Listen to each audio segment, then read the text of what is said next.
Brindamos sin ti, así se disfruta mejor. Estorbo.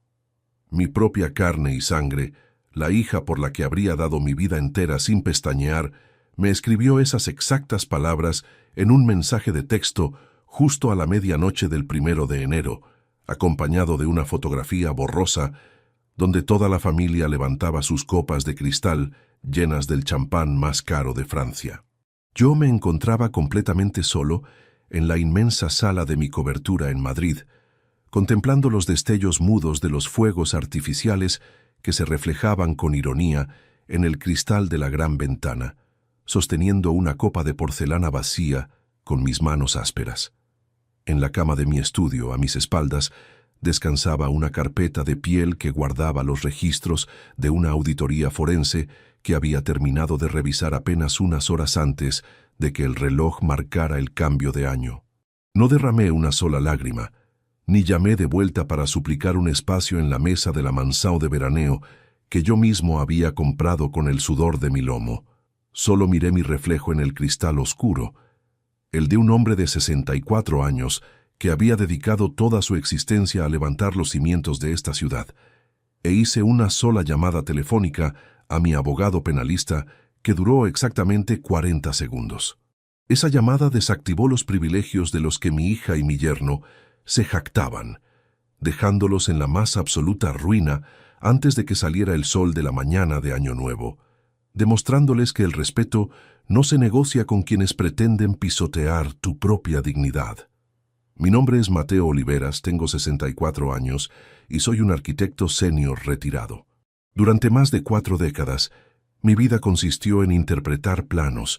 discutir con sindicatos de la construcción y supervisar el vaciado de miles de toneladas de hormigón en los proyectos inmobiliarios más ambiciosos del país. Mi empresa, la cual fundé en un pequeño sótano con apenas una mesa de dibujo y un flexo en los años 80, se convirtió con el paso del tiempo en un referente de la infraestructura madrileña. Mi caligrafía técnica, dentada y firme, está estampada en los permisos de habitabilidad de decenas de complejos de oficinas en el Paseo de la Castellana. Siempre fui un hombre que creía en los cimientos sólidos, tanto en la arquitectura como en la vida. Pensaba que si ponía suficiente acero en la base, la estructura resistiría cualquier tormenta. Pero me equivoqué con los cimientos de mi propio hogar. Mi esposa Carmen, el amor de mi vida y mi brújula moral durante 35 años, falleció en el invierno de 2021 debido a una complicación cardíaca repentina. Su partida dejó un vacío inmenso en este piso de techos altos, un silencio que se metía en los huesos durante las madrugadas. Me quedé solo con Valentina, nuestra única hija, quien en ese entonces intentaba abrirse camino en el competitivo y volátil mundo de la moda de alta costura en el barrio de Salamanca. En los meses posteriores al entierro de Carmen, intenté mitigar mi dolor volcando todos mis recursos financieros en el futuro de Valentina. Ella era una joven talentosa, pero carecía de la disciplina financiera que requiere cualquier negocio real. Cuando me pidió 300.000 euros para alquilar e iluminar un local de techos señoriales en la calle Claudio Coello, firmé el cheque sin dudar, convencido de que los padres están para elevar a sus hijos. Poco después, Valentina contrajo matrimonio con Sergio Garrido, un joven consultor financiero de 35 años que vestía trajes impecables y hablaba con una suficiencia arrogante sobre inversiones de riesgo y apalancamiento de capital. Sergio se presentaba como un prodigio de la bolsa, un hombre que miraba los números con desprecio porque pretendía dominarlos. Debido a mi retiro oficial de las mesas de dibujo en 2023, cometí el error más grande de mi carrera. Le otorgué a Sergio una procuración limitada para gestionar una de mis cuentas de inversión secundarias en un banco de la capital,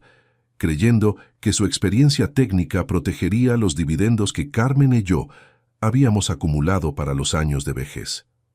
La habitación donde me encontraba la noche de Año Nuevo olía a café amargo y al papel viejo de mis antiguos cuadernos de bitácora. La madera de caoba de mi escritorio se sentía fría bajo mis antebrazos calejados por el roce de las reglas paralelas y las visitas a las obras de construcción. Miré la pantalla del teléfono celular que descansaba sobre la madera lisa. La luz blanca del dispositivo iluminaba la hilera de mensajes crueles que habían llegado de manera consecutiva después de la medianoche. El contraste era brutal. Afuera, la ciudad de Madrid celebraba con bocinazos y gritos de alegría el inicio de un nuevo ciclo, mientras que en el interior de mi vivienda se respiraba la atmósfera pesada de una demolición inminente. La fotografía que Valentina me había enviado mostraba el gran salón de la propiedad de la Costa Brava, una casa de piedra y cristal orientada al mar Mediterráneo que yo había adquirido a principios de los años 2000. En la imagen, Sergio reía con la cabeza echada hacia atrás, sosteniendo una botella de Dom Periñón, rodeado de un grupo de jóvenes que se hacían llamar empresarios de la moda. Valentina posaba a su lado, luciendo un vestido de seda negra que yo mismo había liquidado de las facturas de su atelier 3 semanas antes. Confundieron mi discreción con ignorancia, confundieron mi frugalidad con debilidad y pensaron que un jubilado de 64 años solo servía para firmar los cheques que sostenían sus delirios de grandeza. Recordé con una precisión dolorosa la conversación telefónica que mantuve con mi hija apenas 24 horas antes. Ella me había llamado desde la terraza de la Costa Brava, con el sonido del viento marino colándose por el micrófono, para avisarme que las tarjetas de acceso de la cena de gala ya se habían agotado. Es un evento de etiqueta para inversores extranjeros, papá, gente del sector que necesita ver una estética moderna y dinámica, me había dicho con una ligereza que me heló la sangre en las venas. Sergio opina que si vienes con tus historias de las viejas obras de los 90 y tus trajes antiguos, podrías confundir a los clientes sobre el rumbo actual del atelier. Quédate en Madrid, descansa, te mandaremos fotos al rato. Al escuchar a mi propia hija transmitir esos insultos, sin el menor rastro de vergüenza, una extraña y fría calma me bañó por completo. Era la misma serenidad que solía experimentar cuando un muro de contención amenazaba con colapsar debido a las filtraciones de agua y yo tenía que intervenir de inmediato para evacuar la zona y replantear el cálculo estructural desde cero. No grité, no alteré mi tono de voz, solo respondí: «Entiendo perfectamente, Valentina, disfruten de la noche». Colgué la línea y me quedé mirando mis manos ásperas. Había una cicatriz profunda en mi pulgar izquierdo, el recuerdo de un accidente con una cizalla de acero en una obra en los años 90. Mis nudillos estaban ensanchados por décadas de sostener herramientas y caminar bajo el sol abrasador del verano madrileño. Estas manos habían firmado los avales bancarios que permitieron a Sergio no terminar en la lista de morosos debido a sus malas decisiones financieras en el pasado. Estas manos habían pagado el sueldo de las modistas que cosían los vestidos de la tienda de Valentina, y ahora ellos consideraban que mi presencia arruinaba la estética de su fiesta. Sergio pensaba que yo era un anciano dócil que pasaría la noche de fin de año sentado en un sillón orejero, viendo los programas de la televisión pública, aceptando las migajas de atención que decidieran enviarme por mensajería instantánea. Creyeron que el arquitecto se había jubilado también de sus facultades mentales, pero no se molestaron en revisar los estatutos comerciales de las propiedades que disfrutaban. Sergio ignoraba que, aunque él gestionaba los fondos de la cuenta secundaria, yo conservaba la titularidad de absoluta y el control de veto de todos los bienes raíces donde operaban. Caminé lentamente hacia la ventana de la sala. Los vehículos transitaban por el Paseo del Prado, dejando líneas rojas y blancas de luz sobre el asfalto mojado por una fina llovizna de invierno. Pensé en cómo la avaricia puede corroer el carácter de una persona hasta dejar solo un cascarón vacío y egoísta. Valentina había sido una niña dulce, que solía jugar con mis lápices de colores sobre los planos de planta, pero la necesidad desesperada de pertenecer a la alta sociedad madrileña y el matrimonio con un hombre consumido por las deudas de juego la habían transformado en una desconocida cruel. Sergio la había convencido de que mi dinero era un derecho heredado en vida, una fuente inagotable que debían exprimir antes de que yo decidiera destinarlo a otras causas. Vi el pánico oculto en los ojos de Sergio,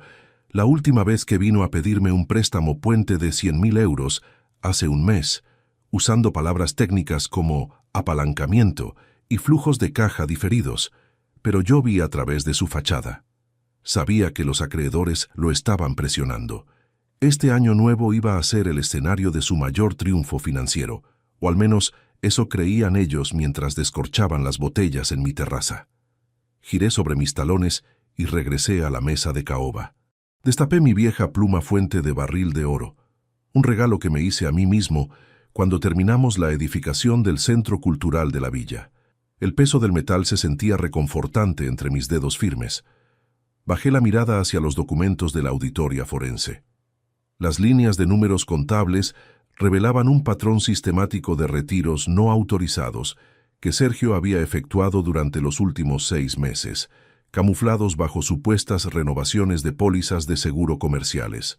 El total del desfalco superaba el 1.000.000 de euros. Sergio se había vuelto arrogante, pensando que un hombre que pasa sus días leyendo novelas de historia y paseando por el Retiro no se tomaría la molestia de auditar sus propios extractos bancarios.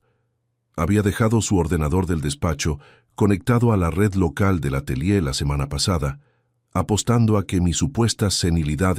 le daría el tiempo necesario para desviar el último tramo de capital esta noche. Pero los constructores sabemos que un error de 1 centímetro en la base provoca el derrumbe de todo el edificio a 60 metros de altura. Recogí los papeles, los deslicé dentro de la carpeta de piel y alcancé el teléfono para marcar el número de Alejandro Benítez. La hoja de la guillotina legal ya se encontraba suspendida sobre sus cabezas. El siseo del cable de acero al soltarse iba a ser el único sonido que escucharían antes del amanecer. El timbre del teléfono fijo de mi estudio comenzó a sonar con una insistencia estridente, justo cuando la última vibración del teléfono celular se desvanecía sobre la madera de la mesa. Dejé la pluma fuente sobre los documentos de la auditoría forense y alcancé el auricular de baquelita negra, manteniendo la respiración contenida mientras la llovizna golpeaba con fuerza el exterior de la gran ventana del salón.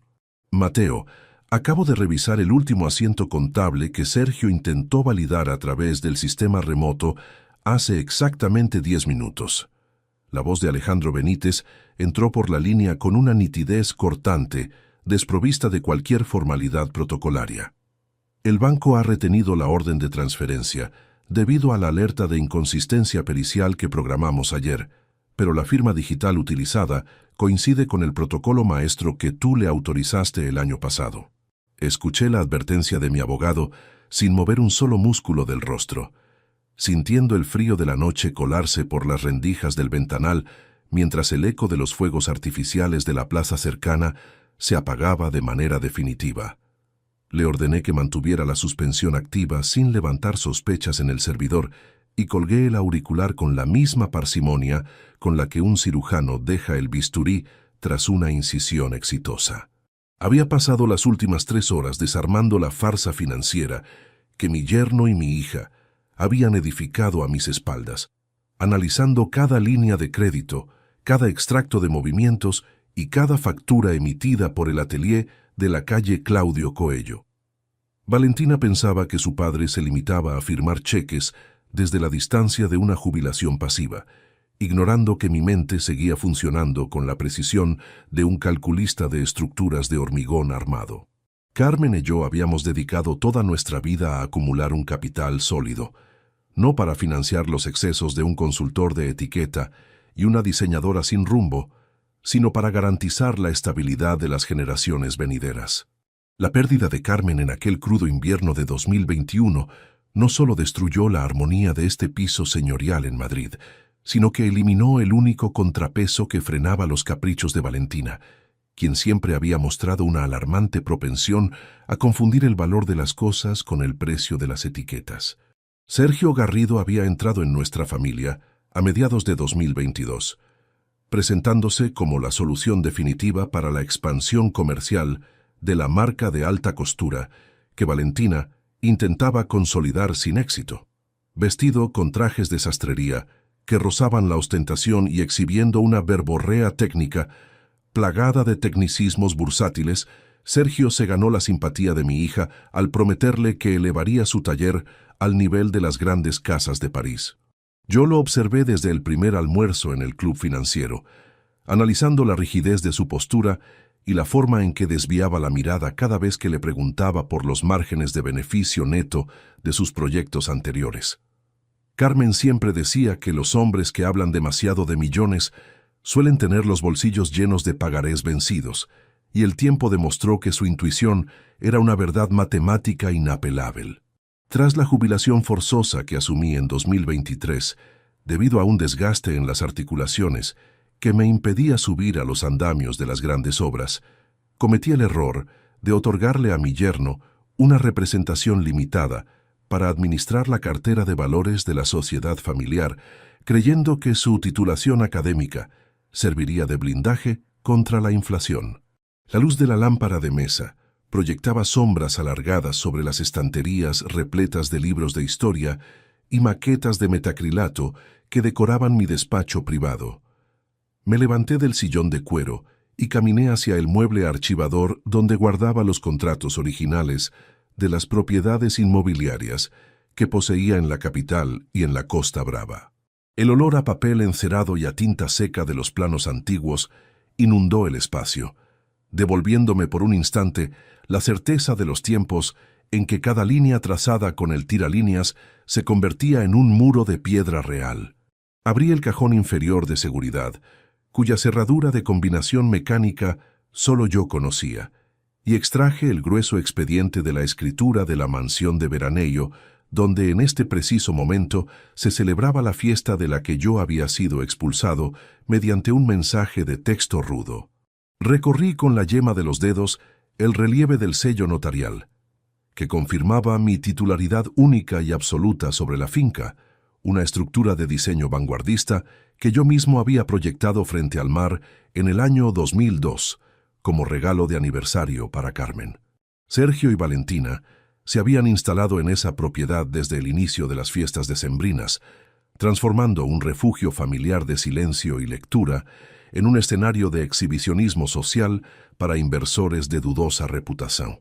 Mi hija creía que la casa de la Costa Brava formaba parte de un adelanto de herencia implícito, una suposición que Sergio alimentaba cada noche mientras descorchaba botellas de champán importado frente a sus socios de la bolsa. El mensaje que Valentina me había enviado a la medianoche, llamándome estorbo y asegurando que la fiesta se disfrutaba mejor sin mi presencia, no era un simple arrebato de inmadurez filial. Era la manifestación externa de una estrategia de desprecio calculada para ir apartándome de las decisiones patrimoniales antes de ejecutar el golpe definitivo. Sergio le había hecho creer que un arquitecto retirado de 64 años ya no tenía la agudeza necesaria para detectar las fugas de capital de una cuenta corriente que registraba decenas de transferencias hacia entidades instrumentales radicadas en el extranjero. Volví a sentarme frente al escritorio de caoba y abrí la computadora portátil que permanecía conectada a la red bancaria privada, examinando las transferencias autorizadas mediante la firma digital fraudulenta que Sergio había confeccionado copiando mis credenciales de acceso. La auditoría forense que Valeria Santos había completado esa tarde revelaba que el desfalco continuado sumaba exactamente 1.200.000 euros en un periodo inferior a 6 meses. Los fondos no habían sido invertidos en telas de seda ni en la contratación de operarias para el taller de costura, sino que se habían diluido en transferencias directas hacia cuentas de intermediarios bursátiles que operaban en mercados de alto riesgo para cubrir pérdidas de apuestas deportivas y opciones de divisas vencidas. Sergio estaba ahogado por las deudas y Valentina se había convertido en su cómplice activa, falsificando mi rúbrica en las solicitudes de ampliación de crédito con la esperanza de que el éxito de la próxima colección de moda tapara el agujero antes de que las auditorías de fin de año revelaran el desastre. La lluvia de Madrid comenzó a arreciar, transformando el sonido de las gotas en un tamborileo constante contra el zinc del vierteaguas exterior de la ventana. Deslicé la barra de desplazamiento de la pantalla de mi ordenador y accedí a la carpeta de archivos temporales que mi yerno había dejado por error en el servidor compartido del estudio de arquitectura la semana pasada, durante una supuesta sesión de mantenimiento del sistema técnico. Encontré un documento en formato de texto protegido que contenía el borrador de un dictamen médico privado, redactado por un neurólogo clínico del que nunca había oído hablar.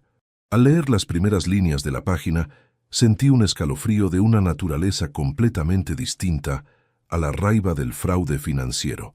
El documento detallaba una supuesta evaluación de mis facultades cognitivas, concluyendo que presentaba síntomas avanzados de un deterioro mental errático,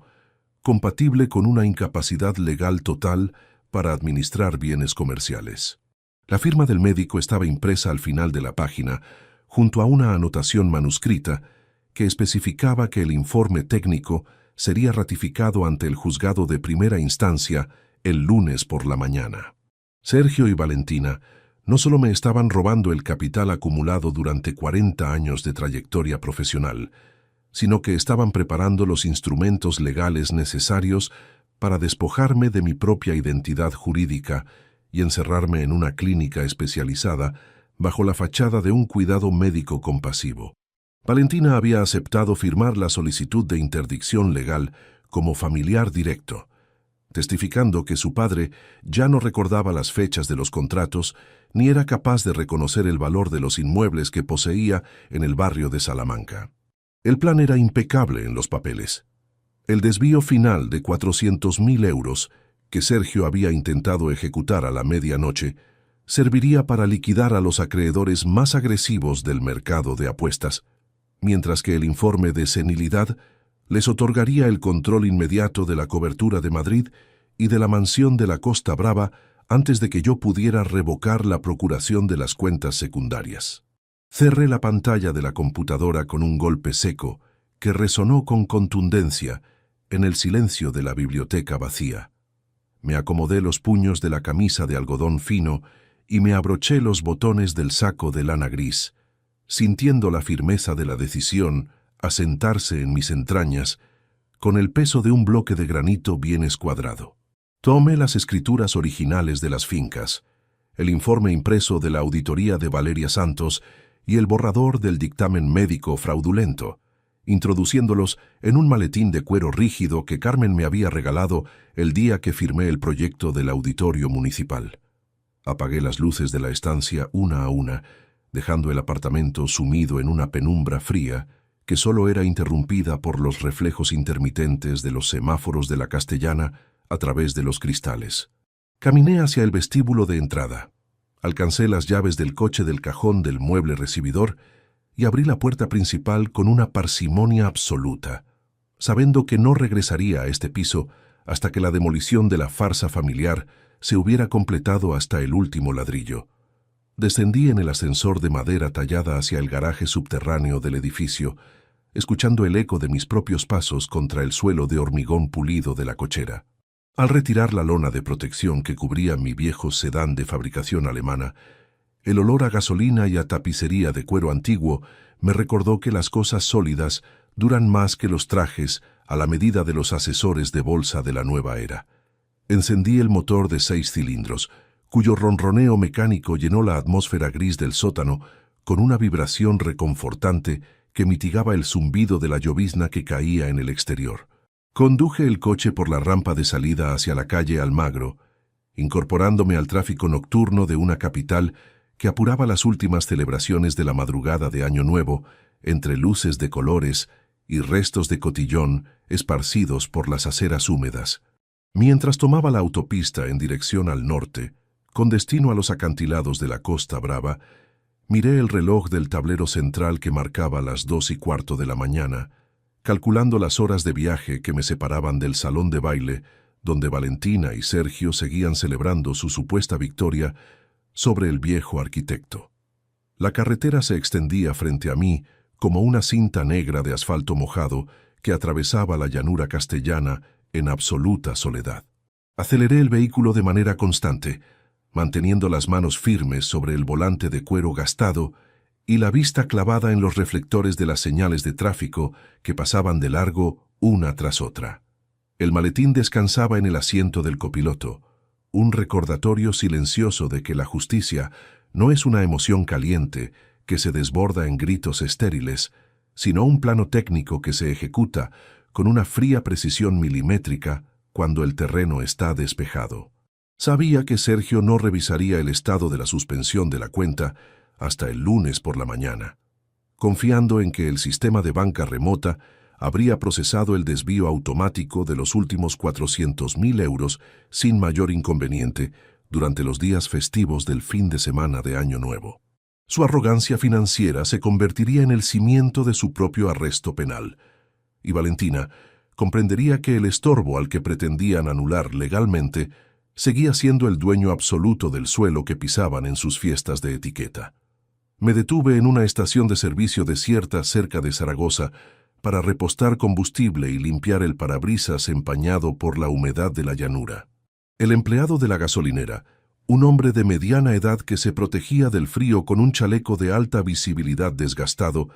me miró con una mezcla de sorpresa y cansancio al ver a un conductor maduro viajando solo a esas horas de la madrugada de fin de año. «Larga noche para estar en la carretera, señor», me dijo, mientras devolvía el cambio de los billetes de euro a través de la ventanilla entreabierta. Le di las gracias con un asentimiento breve y puse el coche en marcha de inmediato, sin detenerme a consumir el café de máquina que se enfriaba en la vitrina de la tienda de conveniencia. Necesitaba llegar antes de que los invitados de Valentina comenzaran a abandonar la mansión frente al mar. Quería que la audiencia de su desmoronamiento fuera exactamente la misma élite social de la que se valían para justificar el aislamiento de su propio padre. Al aproximarme a las comarcas de Gerona, las primeras luces del amanecer del 1 de enero comenzaron a clarear el horizonte con un tono gris azulado que perfilaba los contornos de los pinos y las rocas calcáreas de los acantilados mediterráneos. El oleaje del mar se escuchaba con un bramido sordo por debajo del ruido del motor del sedán, mientras tomaba la carretera serpenteante que descendía hacia la urbanización privada, donde se alzaba la mansión de piedra y cristal. Detuve el coche en el arcén de la carretera de acceso, a unos 50 metros de la entrada principal de la finca, oculto tras una hilera de setos perfectamente podados que yo mismo había ordenado plantar hacía 15 años. La verja de hierro forjado estaba abierta de par en par, custodiada por 2 vehículos de gama alta con matrícula extranjera que pertenecían a los socios inversores de Sergio. En ese preciso instante, una figura masculina que vestía un abrigo oscuro salió apresuradamente por la puerta de servicio de la mansión, sosteniendo una maleta rígida de aluminio bajo el brazo, mientras miraba con nerviosismo hacia los lados de la finca arbolada. El crujido de las ramas secas bajo las suelas de mis zapatos de cuero fue el único sonido que compitió con el estruendo sordo del mar cuando me bajé del sedán, ocultándome de inmediato tras la densa vegetación que bordeaba el flanco izquierdo de la entrada principal. Observé fijamente a Sergio Garrido mientras cruzaba el camino de grava hacia su coche deportivo, sujetando la maleta rígida de aluminio contra su costado con una urgencia que delataba el miedo de quien sabe que los tiempos de la impunidad fiscal se han agotado. Valentina salió detrás de él apenas unos segundos después, vistiendo una gabardina de satén que ondeaba con la brisa del amanecer, con el rostro desencajado y sosteniendo un fajo de carpetas comerciales que intentaba ocultar bajo el brazo. «Te he dicho que el servidor central no responde desde las 12:30, Sergio. No es un problema de la red local del atelier». La voz de mi hija llegó hasta mi posición con un tono agudo, desprovisto de la ligereza con la que me había arrinconado por teléfono la tarde anterior. Si el departamento de fraudes ha bloqueado la cuenta maestra antes de que el último tramo de 400.000 euros fuera validado, estamos acabados antes de que abran los juzgados de Madrid. Sergio no le respondió de inmediato. Arrojó la maleta de aluminio en el asiento trasero del vehículo y se giró hacia ella con los puños apretados, mostrando una crispación que desarmaba por completo su habitual fachada de consultor bursátil infalible. Mis ojos recorrieron la escena con la frialdad analítica de un calculista que examina las grietas de un pilar de carga que ha superado el límite de fatiga del material. Aquella propiedad de la Costa Brava, construida con muros de mampostería caliza y amplios paños de vidrio templado que Carmen y yo habíamos diseñado para disfrutar de la jubilación, se había transformado en el cuartel general de una operación de saqueo filial. La presencia de los coches de lujo estacionados en la explanada, los restos de copas de champán esparcidos por las mesas de la terraza y el murmullo de la música que aún vibraba en el interior del gran salón eran los vestigios de una fiesta que ya olía a demolición judicial. Valentina caminaba de un lado a otro sobre la grava húmeda, tecleando de manera frenética en la pantalla de su teléfono celular, mientras la luz grisácea de la mañana perfilaba las líneas de tensión de su rostro. Su incapacidad para comprender que las estructuras financieras requieren la misma solidez que los cimientos de un edificio la había llevado a convertirse en el instrumento dócil de un hombre consumido por las deudas de los mercados de apuestas de alto riesgo. Sergio había utilizado el prestigio del taller de costura de la calle Claudio Coello como una pantalla comercial para desviar el flujo de caja corriente hacia intermediarios internacionales, apostando el patrimonio que Carmen y yo acumulamos durante 40 años de ejercicio profesional en Madrid. Y no me sientes la arrogancia con la que mi hija me había apartado de la celebración, enviándome un mensaje donde me llamaba estorbo a la medianoche,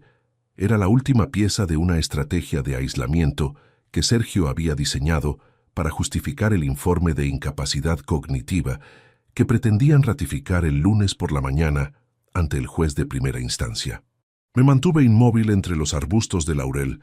sintiendo el aire gélido del Mediterráneo golpear mis mejillas mientras repasaba mentalmente los datos técnicos de la auditoría que Valeria Santos me había entregado en Madrid. Sergio pensaba que un arquitecto retirado de 64 años se limitaría a contemplar el paisaje desde la ventana de su cobertura, aceptando los informes de gastos mensuales modificados que él confeccionaba con firmas digitales falsificadas. No se había molestado en verificar que mi firma original figuraba en los registros de propiedad del banco como único titular con derecho de veto absoluto sobre los activos inmobiliarios de la sociedad familiar. El bloqueo informático que Alejandro Benítez había activado a las 12:10 de la noche no solo había retenido la transferencia de los últimos 400.000 euros, sino que había generado un reporte de inconsistencia pericial que ya se encontraba en manos de la Brigada de Delitos Económicos de la Policía Nacional. El neurólogo clínico ha confirmado que el dictamen médico de senilidad está listo para ser presentado, Valentina. Eso es lo único que importa ahora, siseó Sergio, agarrando a mi hija por los antebrazos para detener su deambular errático por el camino de entrada de la finca. Si logramos que el juzgado valide la interdicción legal con carácter de urgencia el lunes a primera hora, el bloqueo del banco quedará anulado por la intervención del administrador judicial que nosotros mismos propusimos en el escrito comercial. Escuché aquellas palabras con una calma gélida que se asentó en mis huesos con la rigidez del hormigón fraguado bajo el agua. La traición ya no era un desfalco monetario de 1.200.000 euros, sino un intento deliberado de anular mi existencia jurídica para recluirme en un sanatorio privado del norte de la península. Valentina asintió con la cabeza, asimilando la infamia con una sumisión espeluznante que borraba cualquier rastro del amor filial que alguna vez creí haber sembrado en su educación.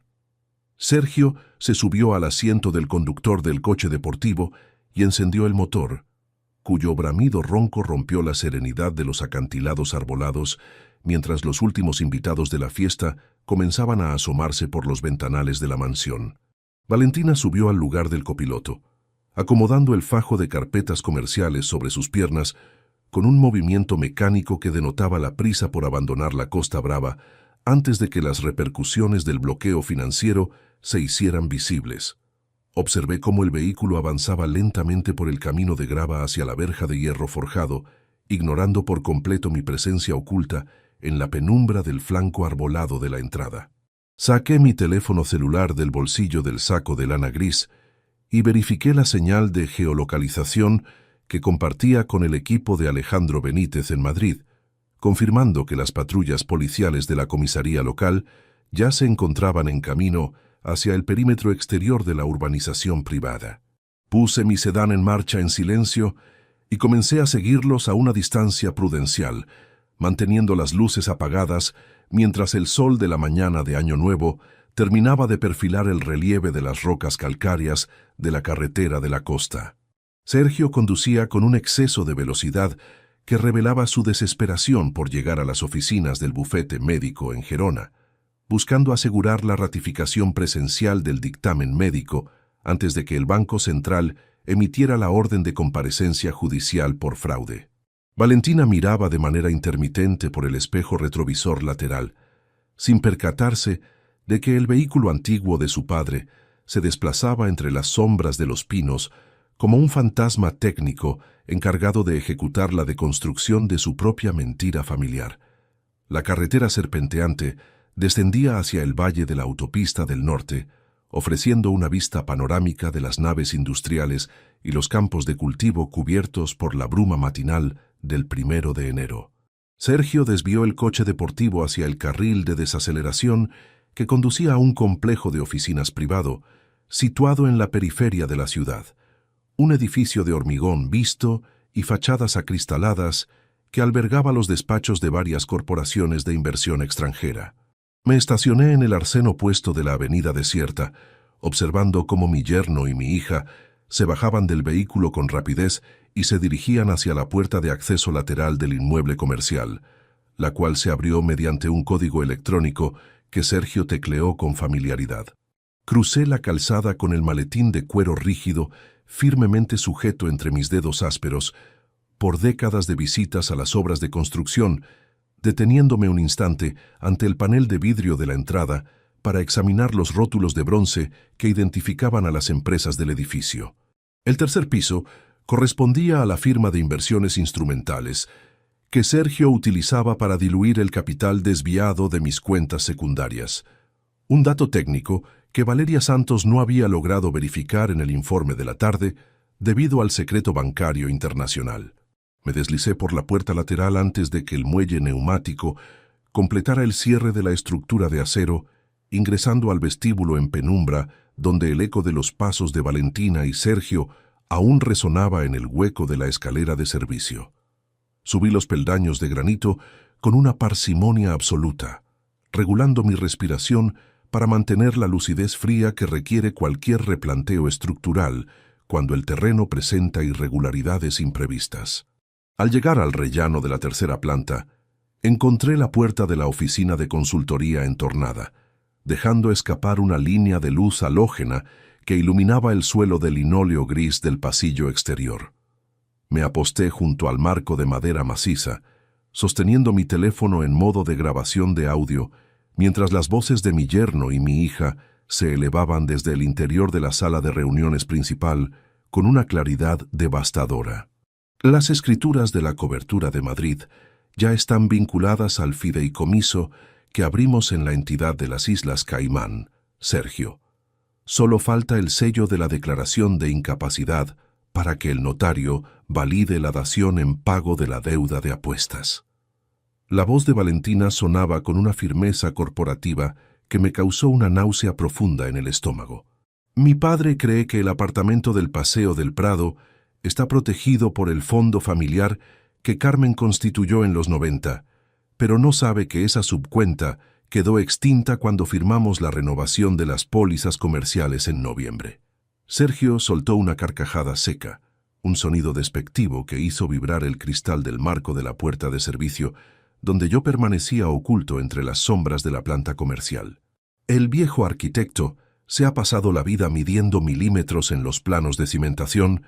y se ha olvidado de leer las cláusulas de rescisión diferida que introdujimos en el contrato de la sociedad inmobiliaria, respondió Sergio, escuchándose el crujido del papel de los documentos comerciales al ser desplegados sobre la mesa de juntas. Para cuando se dé cuenta de que la cobertura ya no le pertenece, estará ingresado en el centro clínico con un historial de demencia senil ratificado por 3 especialistas del sector médico legal. Solo necesito que firmes este último anexo de la transferencia internacional para consolidar el traspaso de los títulos de propiedad antes de que el Departamento de Delitos Económicos intervenga el servidor del atelier. Di un paso firme hacia el interior de la sala de juntas, empujando la puerta acristalada con una contundencia física que hizo que tanto Valentina como Sergio se giraran de golpe con los ojos desorbitados por el impacto de mi presencia. El maletín de cuero rígido descansó sobre la superficie de madera de la gran mesa de reuniones con un sonido seco que cortó de tajo el silencio estupefacto de la estancia iluminada por las luces halógenas. Valentina soltó las carpetas comerciales de manera instintiva, dando un paso hacia atrás, mientras su rostro pasaba del rubor de la complicidad criminal a una palidez cerosa de conmoción absoluta. Sergio se quedó paralizado con el bolígrafo suspendido a escasos centímetros del papel del anexo contractual, con la mandíbula trabada y los ojos fijos en las manos calejadas del hombre al que habían pretendido anular legalmente bajo la etiqueta de estorbo senil. «¡Feliz Año Nuevo, Valentina!», dije con una voz plana y grave que se proyectó en el espacio de la oficina con la densidad del hormigón armado, manteniendo las manos entrelazadas a la espalda mientras recorría con la mirada los documentos de la dación en pago esparcidos sobre la mesa. «Parece que el cálculo estructural de vuestro plan financiero ha omitido una variable técnica fundamental. El arquitecto que diseñó los cimientos sigue teniendo el control absoluto de los planos de demolición». Sergio intentó reaccionar estirando la mano hacia el teclado de la computadora portátil para cerrar las pestañas del servidor bancario remoto, pero mis dedos cayeron sobre la pantalla del dispositivo, bajándola con un golpe seco que atrapó sus papeles entre el teclado y la carcasa de plástico negro. Valentina se cubrió la boca con las manos trémulas, mirando hacia la ventana que daba al aparcamiento desierto del complejo de oficinas, donde las primeras luces azules de las patrullas policiales de la Guardia Civil comenzaban a destellar contra el hormigón visto de la fachada exterior. Sergio se puso de pie bruscamente, tirando la silla de oficina hacia atrás mientras buscaba con la mirada una salida secundaria a través del despacho técnico del fondo. Pero sus movimientos se detuvieron cuando la puerta de entrada principal fue empujada por dos oficiales uniformados que portaban carpetas de notificación judicial. Detrás de ellos ingresó Alejandro Benítez, sosteniendo en alto el documento de la orden de entrada y registro de emergencia que el Juzgado de Guardia de Madrid había emitido a las 3:30 de la madrugada tras revisar las pruebas de la auditoría pericial. «Mateo, la Brigada de Delitos Económicos ha confirmado que las cuentas de las Islas Caimán acaban de ser intervenidas por la Fiscalía Comercial tras el intento de desvío de la medianoche», dijo Alejandro, colocándose a mi lado con una solemnidad profesional que despojaba a la estancia de cualquier vestigio de disputa familiar ordinaria. «Sergio Garrido y Valentina Oliveras quedan notificados formalmente de la apertura del proceso penal por falsificación continuada de documentos mercantiles, estafa agravada y alzamiento de bienes». Mi hija desbocó en un llanto agudo de humillación, cayendo de rodillas sobre el suelo de linóleo gris mientras intentaba aferrarse a la solapa de mi saco de lana gris con las manos temblando de pánico. «Papá, por favor». Sergio me convenció de que era la única forma de salvar el taller de la calle Claudio Coello. Los acreedores nos iban a quitar todo lo que Carmen nos dejó, sollozó Valentina, levantando los ojos surcados por el rímel corrido hacia el rostro impasible de su padre. «No puedes hacernos esto en el día de Año Nuevo. Somos tu familia, tu propia sangre. No puedes dejar que nos lleven en esposas frente a los inversores del sector textil». Me aparté de su agarre con un movimiento lento y medido, recogiendo el maletín de cuero rígido de la mesa de juntas, sin desviar la mirada de las carpetas comerciales que guardaban la prueba de su intento de interdicción médica legal. El carácter no se hereda en los testamentos, Valentina, y el respeto no se negocia con quienes pretenden falsificar la cordura de su propio padre para quedarse con el fruto de su trabajo. Respondí con un tono que cortó el aire de la oficina como una regla de acero, haciendo una seña a los oficiales para que procedieran con la formalización de las actas de detención judicial. Sergio permanecía en absoluto silencio mientras el primer policía le colocaba los grilletes metálicos alrededor de las muñecas, mirándome con un odio puro y frío que confirmaba que su única frustración era haber sido superado técnicamente por el hombre al que consideraba un estorbo dócil de 64 años.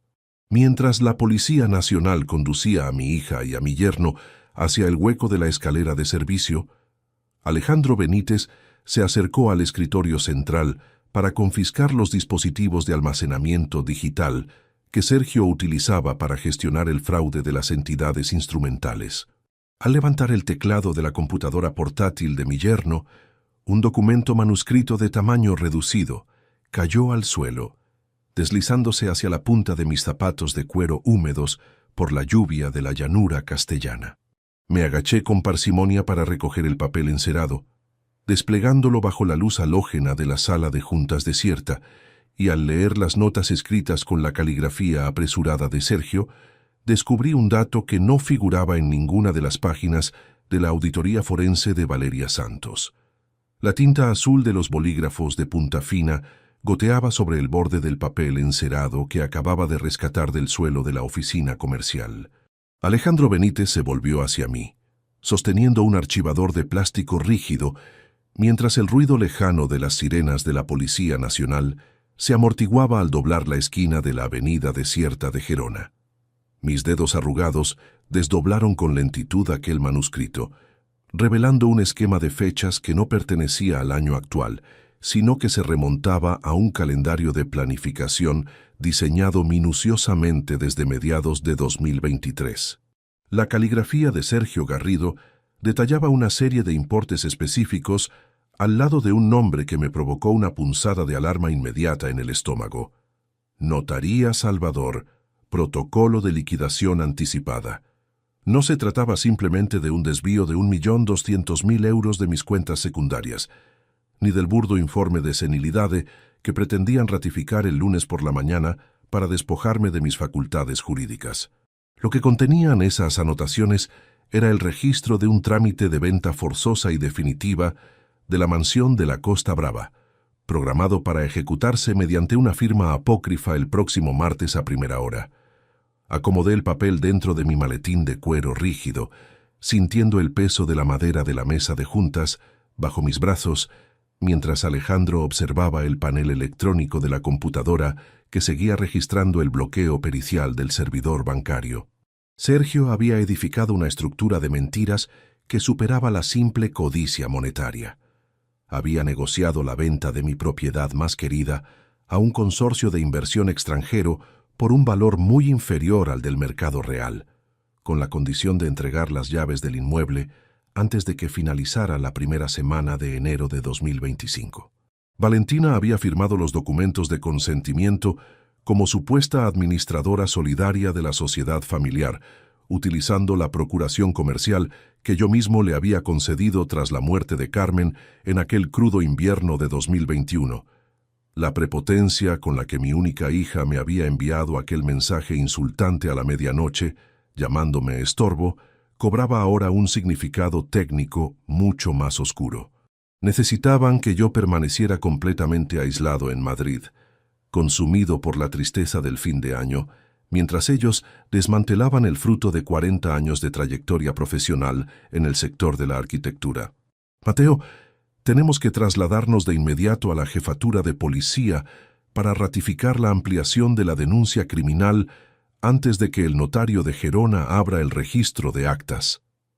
La voz de Alejandro rompió el silencio de la sala con una gravedad que encajaba perfectamente con la rigidez de mi propia determinación fría. Si Sergio ha dejado un poder notarial falso, ya ingresado en el sistema telemático del colegio oficial,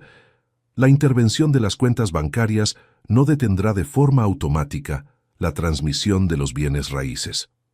Salimos de la oficina comercial en absoluto silencio, descendiendo las escaleras de granito, mientras el aire gélido del amanecer del 1 de enero barría los restos de hojas secas acumulados en el umbral del edificio de hormigón visto. Conduje mi sedán alemán, siguiendo la estela de la patrulla policial,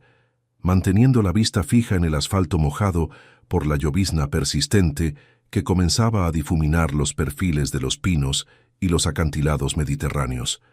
La comisaría de Gerona olía a desinfectante industrial, a café recalentado en jarras de plástico y al humo rancio de los vehículos oficiales que entraban y salían del patio interior de la jefatura. Me senté en una silla de metal frente al despacho del inspector jefe de la Brigada de Delitos Económicos,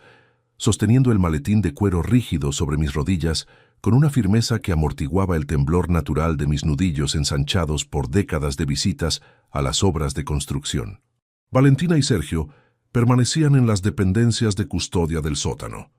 incomunicados y esperando la asignación de un abogado de oficio tras la renuncia del asesor corporativo del sector textil que se había negado a asumir la defensa de un fraude de tal magnitud técnica.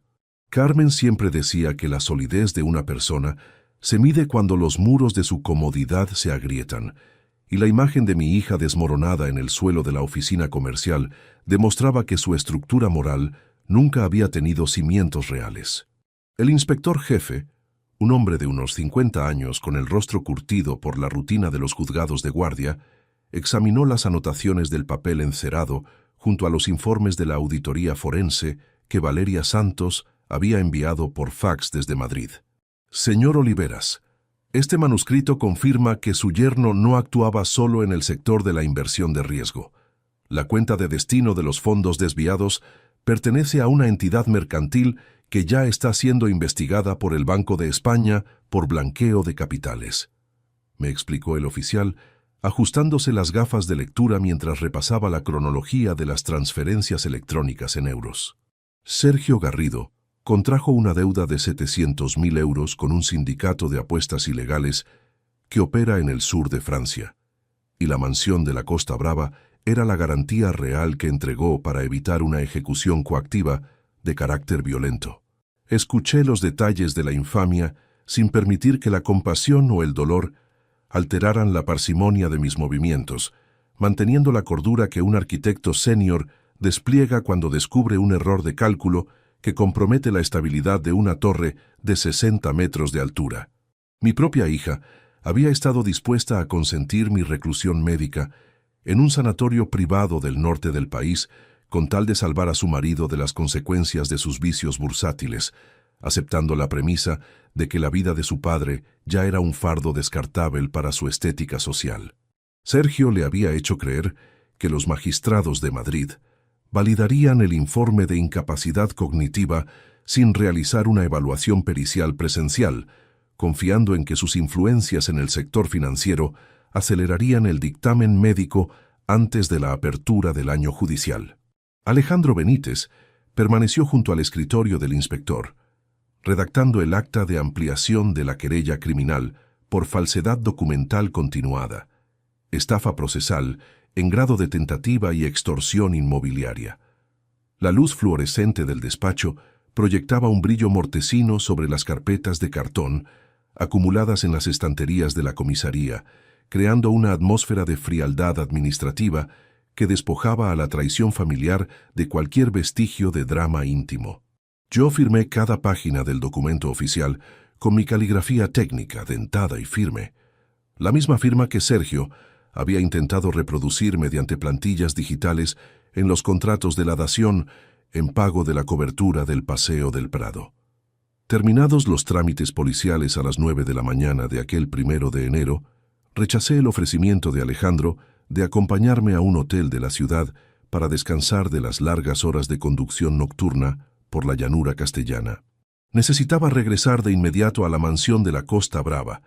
no para recoger los restos de la fiesta de etiqueta de Valentina, sino para inspeccionar los archivos físicos que Sergio guardaba en el despacho de la finca de veraneo. Conduje mi sedán de regreso por la carretera serpenteante de la costa, escuchando el rugido del mar golpear las rocas calcáreas con una violencia sorda que encajaba perfectamente con la atmósfera de deconstrucción definitiva que se había instalado en mis entrañas. Al cruzar la verja de hierro forjado de la propiedad, la explanada de grava se encontraba desierta, salpicada de serpentinas de colores, botellas vacías de champán y las colillas de los cigarrillos importados que los invitados de mi hija habían consumido hasta la madrugada. El gran salón de piedra y cristal permanecía sumido en una penumbra fría, con las luces del árbol de Navidad apagadas y el aroma rancio del alcohol evaporado, impregnando los costosos sofás de diseño italiano que yo había liquidado con el fruto de mi trabajo en Madrid. Caminé por el pasillo central hacia la biblioteca del fondo, un espacio de techos de madera de pino que Carmen había decorado con mapas antiguos de la península y maquetas de mis primeros proyectos arquitectónicos. El mueble escritorio de Sergio estaba cerrado con una cerradura de cilindro que no me costó esfuerzo forzar utilizando una palanca de acero que extraje de la caja de herramientas del garaje de la cochera. Al abrir el cajón central, encontré una serie de agendas comerciales de piel negra donde mi yerno registraba las reuniones secretas que había mantenido en el barrio de Salamanca con los intermediarios bursátiles del mercado de opciones de divisas. Entre las páginas de la última agenda, descubrí una copia compulsada de una póliza de seguro de vida contratada a mi nombre en una entidad aseguradora de Barcelona, cuya existencia yo jamás había autorizado ni firmado en ningún documento oficial. La póliza especificaba una indemnización de 3 millones de euros en caso de fallecimiento, por causas accidentales o deterioro de salud repentino, figurando Valentina Oliveras como beneficiaria única y universal, sin derecho a revocación por parte del asegurado. La fecha de emisión del contrato mercantil coincidía exactamente con la semana de noviembre de 2024, en que mi hija había comenzado a aislarme de las cenas familiares y a tratarme como un estorbo que arruinaba la estética moderna de su entorno social. Me quedé mirando el documento bajo la luz grisácea que se filtraba por el amplio ventanal de la biblioteca, sintiendo la deconstrucción de mi paternidad completarse con la frialdad de un cálculo de estructuras que arroja un resultado de quiebra absoluta. Sergio y Valentina no se limitaban a preparar una interdicción legal para despojarme de la administración de los bienes raíces. La póliza de 3 millones de euros sugería que el ingreso en el centro clínico especializado del norte del país era solo una etapa transitoria antes de una resolución de carácter definitivo. El dictamen médico de senilidad, que pretendían presentar el lunes por la mañana, serviría como el blindaje judicial perfecto para justificar cualquier desenlace fatal relacionado con una supuesta crisis cognitiva o un accidente derivado de mi estado de desorientación mental errática. Valentina había aceptado firmar los anexos de aquella póliza fraudulenta, entregando la vida del hombre que había financiado sus estudios en París y su atelier de la calle Claudio Coello, a cambio de saldar las deudas de un consultor de bolsa arruinado por las apuestas. Escuché el sonido sutil de unos pasos aproximarse por el camino de grava exterior, interrumpiendo el silencio sepulcral que reinaba en la biblioteca de la mansión de la Costa Brava. Me acerqué a la ventana, manteniendo el cuerpo oculto tras las cortinas de lino grueso, observando cómo un vehículo utilitario de color oscuro se detenía junto a mi sedán alemán con el motor encendido en ralentí. La puerta del conductor se abrió lentamente y una mujer de unos 40 años, vestida con un traje de chaqueta oscuro y sosteniendo una carpeta de cuero bajo el brazo, se bajó del coche mirando con insistencia hacia los ventanales del gran salón de piedra. Reconocí de inmediato el rostro de la persona que acababa de ingresar al perímetro arbolado de la finca de veraneo. Una figura vinculada al sector legal de Gerona que no tenía ningún motivo legítimo para presentarse en mi propiedad en la mañana de Año Nuevo, a menos que la trama de Sergio tuviera ramificaciones que Alejandro Benítez aún no había logrado detectar en los juzgados de guardia. El taconeo agudo y metálico de las botas de la mujer resonó sobre las baldosas de la terraza exterior, interrumpiendo el zumbido del viento costero antes de que la puerta de roble del gran salón cediera con un gemido de sus bisagras. Me mantuve oculto en la penumbra del pasillo de la biblioteca, sosteniendo el maletín de cuero rígido con una mano y deslizando la póliza de seguro de 3 millones de euros dentro del bolsillo interior de mi abrigo de lana. La visitante avanzó de manera decidida por el salón de piedra y cristal, depositando su carpeta sobre la mesa principal, donde aún descansaban los restos de cotillón de la fiesta de fin de año. Sergio, tienes que firmar la ratificación del fideicomiso ahora mismo. El procurador de Gerona ha detectado movimientos extraños en el registro general de la propiedad desde las 8 de la mañana. La mujer habló en voz alta, dirigiéndose hacia el despacho del fondo, sin percatarse de que el desmantelamiento legal de la farsa familiar ya se había consumado en las dependencias policiales. Salí de las sombras con una lentitud calculada, clavando mis ojos en su rostro hasta que el color abandonó por completo sus mejillas y su postura se volvió rígida ante el impacto de mi presencia inesperada. La mujer dio un paso hacia atrás, aferrando el borde de su chaqueta oscura con unos dedos que delataban la agitación de quien se descubre atrapada en el epicentro de un delito financiero de alta escala. Reconocí su identidad al instante gracias a las fichas técnicas que Valeria Santos me había enviado a Madrid semanas atrás. Se trataba de la doctora Elena Morales, la supuesta directora de la clínica psiquiátrica privada del norte de la península. Elena Morales no era una profesional desvinculada del sector legal de Gerona, sino el pilar médico fundamental que Sergio Garrido había contratado para confeccionar el informe pericial de mi supuesta demencia senil errática. Su presencia en la mansión de la Costa Brava en la mañana del 1 de enero confirmaba que la urgencia de la trama criminal requería la validación presencial de las firmas antes de la apertura de los juzgados ordinarios el lunes. Mi mente operó con la frialdad de un arquitecto que inspecciona un terreno inestable, evaluando las ramificaciones de un plan que ya no solo buscaba el desvío de 1.200.000 euros de mis cuentas secundarias. Valentina y Sergio habían diseñado un triángulo de conspiración perfecto junto a esta mujer, utilizando la fachada de una evaluación clínica fraudulenta para anular mi existencia jurídica y activar de manera inmediata la póliza de seguro de vida contratada a mis espaldas. La necesidad de Valentina de mantener su estatus social en el barrio de Salamanca y la desesperación de Sergio por saldar sus deudas con los sindicatos de apuestas de Francia los habían llevado a negociar la reclusión definitiva de su propio padre. La llamada que realicé a Alejandro Benítez desde el apartamento de Madrid a la medianoche había desactivado el flujo de capital, pero la presencia de la doctora Morales demostraba que los engranajes de la dación en pago de mis inmuebles seguían moviéndose en la sombra del sector notarial. Sergio Garrido y Valentina Oliveras se encuentran actualmente bajo custodia en la Jefatura de Policía de Gerona, acusados de estafa procesal continuada, falsedad documental y alzamiento de bienes. Sentencié con una voz plana y grave que cortó la atmósfera enrarecida del gran salón,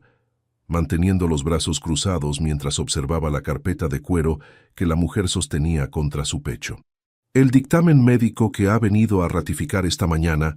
ya forma parte de las evidencias incautadas por la Brigada de Delitos Económicos y el lunes no habrá ninguna comparecencia judicial para validar mi incapacidad cognitiva. Elena Morales empalideció de manera absoluta, dejando caer su carpeta sobre las baldosas con un sonido sordo que dispersó varios folios con el membrete oficial del centro psiquiátrico por el suelo húmedo de la entrada. Avancé hacia la mesa principal con paso firme, recogiendo los documentos dispersos con mis manos ásperas por décadas de trabajo en las obras de construcción, analizando los detalles técnicos de la infamia que pretendían ejecutar contra mi persona. El informe redactado por la doctora Morales describía un cuadro clínico de desorientación espacial avanzado, sugiriendo que el arquitecto retirado de 64 años ya no era dueño de sus actos y requería un administrador judicial permanente para gestionar sus bienes raíces. Sergio le había prometido una comisión del 20% sobre la venta forzosa de la mansión de la Costa Brava,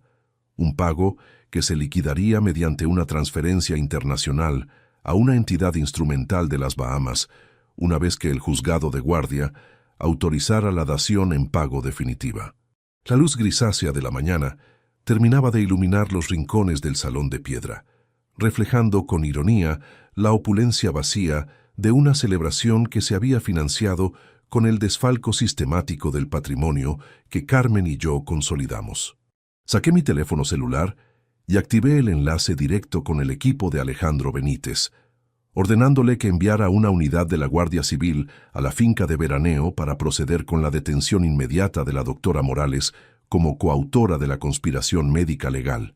La mujer no intentó gritar ni defenderse.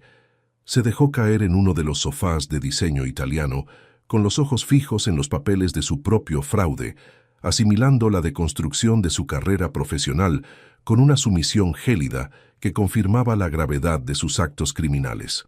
Tu hija Valentina sabía perfectamente lo que contenían estos anexos médicos, Mateo. Ella misma vino a mi despacho en la colonia Roma de la capital para firmar los consentimientos de la reclusión de urgencia. La voz de Elena Morales emergió con un tono quebrado, desprovisto de la autoridad científica de sus informes periciales. Sergio la convenció de que si tú permanecías en libertad legal, terminarías descubriendo el agujero de las subcuentas que vaciaron para pagar a los usureros del sector bursátil, y que tu internamiento era la única salida para evitar la quiebra del atelier de la calle Claudio Coello. Escuché la confesión sin permitir que el dolor de la traición alterara la parsimonia de mis movimientos, manteniendo la serenidad de un calculista que sabe que la estructura ya ha colapsado y solo resta limpiar los escombros del terreno dañado. Valentina había estado dispuesta a usar mi soledad y mi luto tras la pérdida de Carmen en 2021 para construir la coartada de mi deterioro mental, transformando las visitas dominicales en sesiones de observación malintencionadas para acumular datos falsos sobre mi comportamiento cotidiano. Cada olvido menor de las llaves, cada noche de insomnio en el piso de Madrid y cada conversación sobre mis antiguos planos de los 90 habían sido registrados por Sergio como supuestas pruebas de una senilidad errática. La manipulación había sido tan meticulosa que incluso los padres de Sergio habían sido utilizados como fachada de una emergencia médica irreal para sacarme de la cobertura del Paseo del Prado durante los días en que realizaron los inventarios de mis bienes inmobiliarios. El rugido del mar Mediterráneo se intensificó afuera, enviando ráfagas de viento que hacían vibrar los amplios paños de vidrio templado de la fachada de la mansión, mientras el coche de la Guardia Civil cruzaba la verja de hierro forjado de la entrada. 2 agentes uniformados ingresaron al salón de manera inmediata, procediendo a la incautación de la carpeta de cuero de la doctora Morales y a la lectura oficial de sus derechos constitucionales antes de conducirla al vehículo policial. Me quedé completamente solo en el inmenso espacio de la propiedad arbolada, rodeado por los vestigios de una farsa familiar que se había desmoronado en menos de 12 horas gracias a la precisión milimétrica de una auditoría contable. Caminé de regreso a la biblioteca del fondo para guardar el expediente de las escrituras de las fincas y las agendas de piel negra de Sergio dentro de mi maletín de cuero rígido, preparándome para emprender el viaje de retorno hacia la capital. Al cerrar el cajón inferior del mueble escritorio que había forzado previamente, noté que la parte trasera del armazón de madera maciza presentaba un doble fondo que no correspondía al diseño original del ebanista que construyó la pieza técnica. Deslicé mis dedos calejados por la ranura oculta del panel lateral, presionando un resorte de acero que liberó una pequeña caja metálica de seguridad envuelta en un paño de fieltro verde que Sergio había ocultado en el fondo del compartimento privado. Retiré el paño con parsimonia,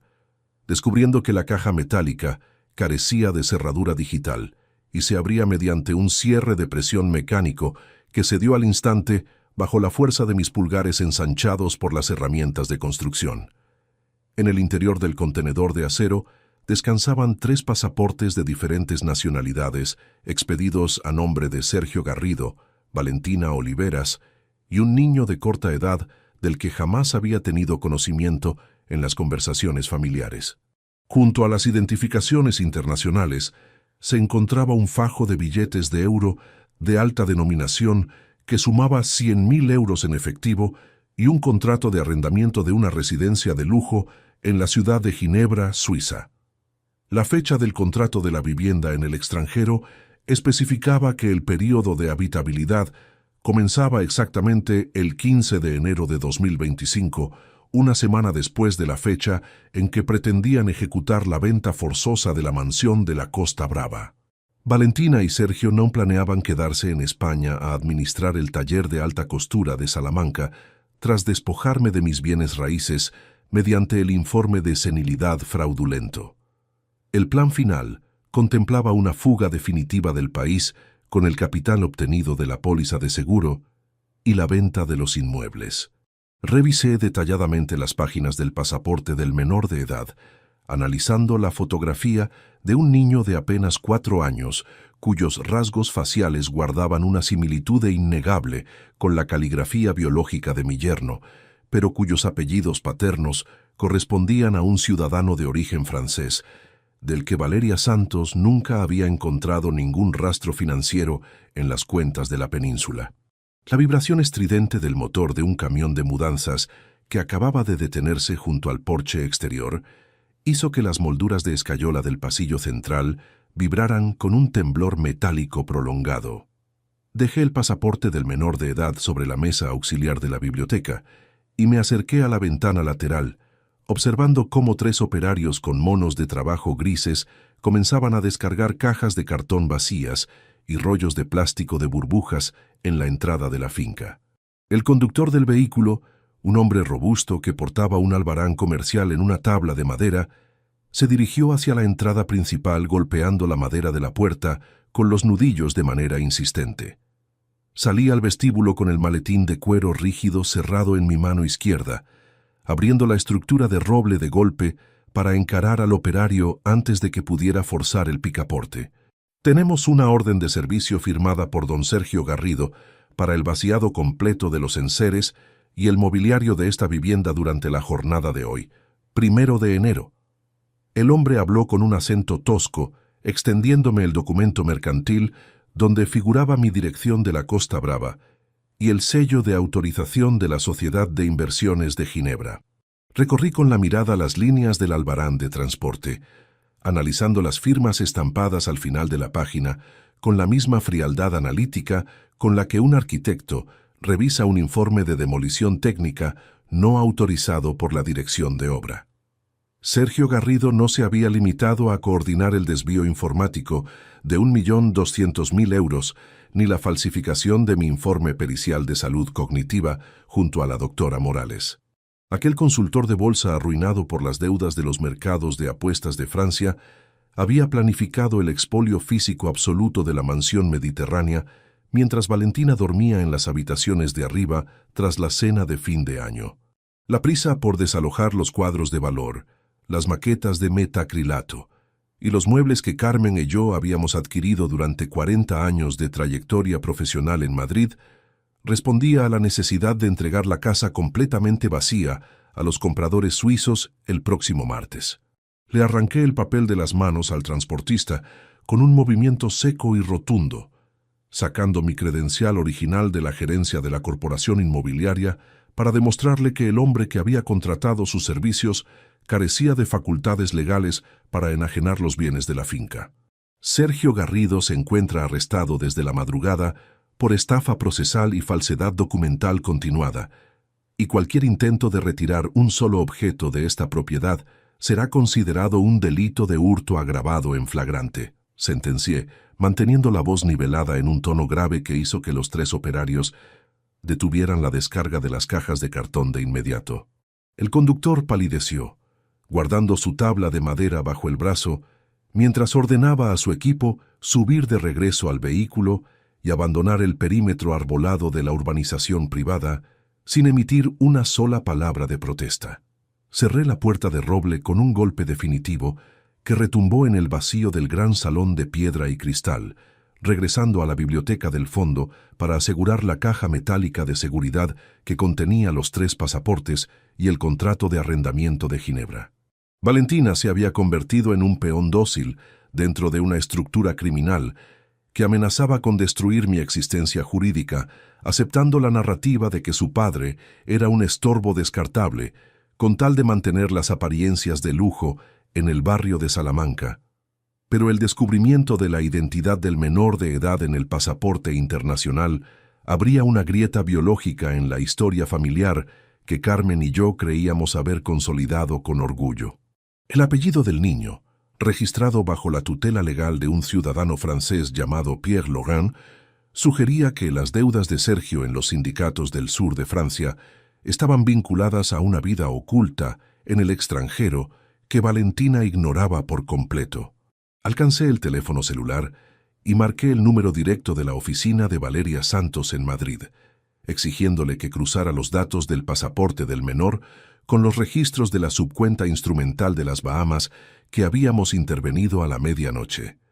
La tormenta del Mediterráneo comenzó a azotar los paños de vidrio templado de la fachada con ráfagas de viento del este que arrastraban la arena de la playa hacia los muros de mampostería caliza de la terraza.